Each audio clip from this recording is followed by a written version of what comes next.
Chris Hall, South Dakota Game Fish and Parks. Today is a day that you dream of. 24 hours from the Black Hills of South Dakota. We're in Hinton, Alberta.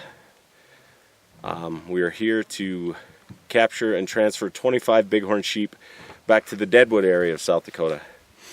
As you can see, there's some rules that we have to play by. I've got a hard hat, safety goggles, steel-toed boots that aren't very warm, but there's sheep everywhere. We're working on 2 capture sites, hoping to get 25 sheep to bring home. We're going to take you along because it's a long ways from home, but I think it's going to be worth it. So initially we put out a call to basically all of the western states and the western Canadian provinces that have bighorn sheep. As it turns out, Alberta was really the only one with sheep available at this time. So quite a lengthy process here.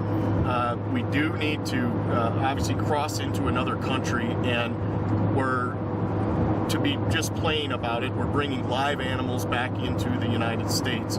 So we're talking a number of different agencies that become involved there. The Canadian Food Inspection Agency, the U.S. Department of Agriculture, the U.S. Fish and Wildlife Service. We're going to be traveling through different provinces in Canada, so Saskatchewan and then into Alberta.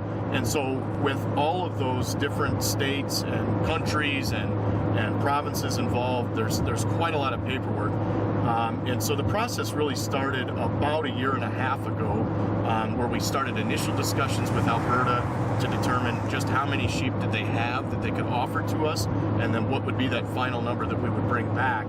At that point, once we came to that agreement, we start the process of applying for the various permits. The Canadian prairies weren't overwhelmingly beautiful and was tough on some of our crew members, but we had good company on the road. After a 12-hour drive, we reached Regina, Saskatchewan. Another 14 hours the next day, and Hinton, Alberta was the finish line. Yeah, where we're going to be capturing these sheep is an active coal mine, so they're currently working at that mine. And these bighorn sheep in the winter, in particular, come down to the coal mine and spend their winter there.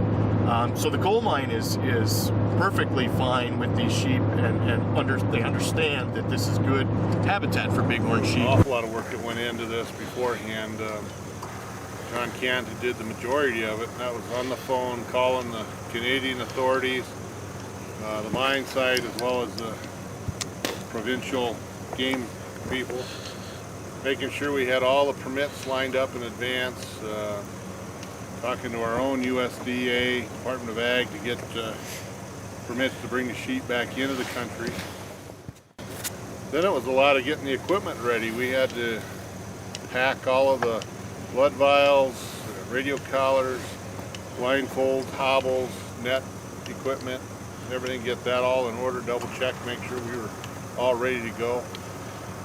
So far it's been well organized. Everything we've needed, we've had. Things have been going together real well. What about the work at home with some of the local landowners, interested parties around that Deadwood area? That occurred even longer ago. We started talking with those local landowners in the area that we had intended to release up there near Deadwood and the Homestake Mine.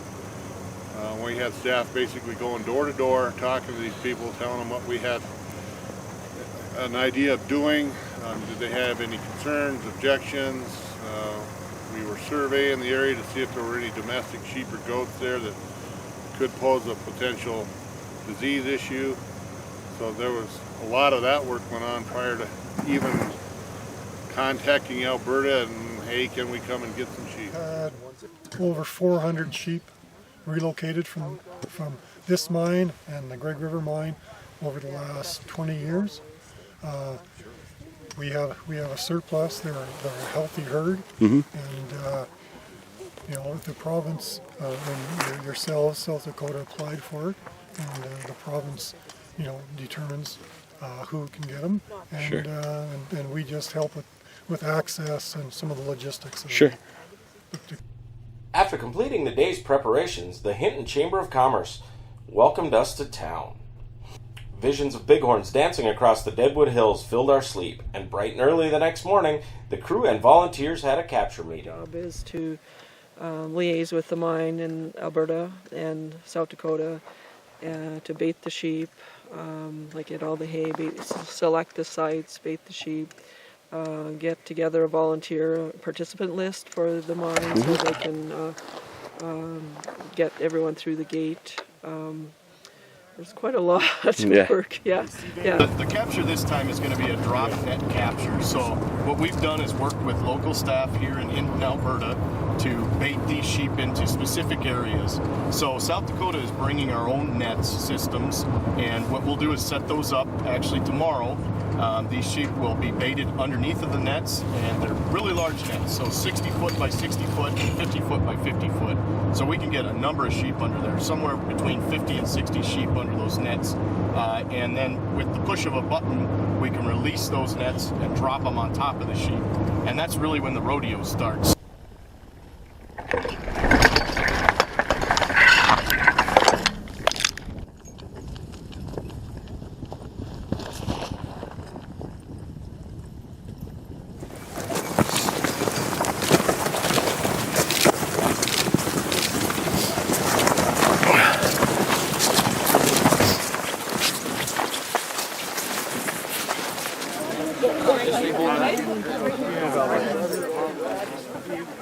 We'll have a number of folks there to run in and help us subdue those sheep.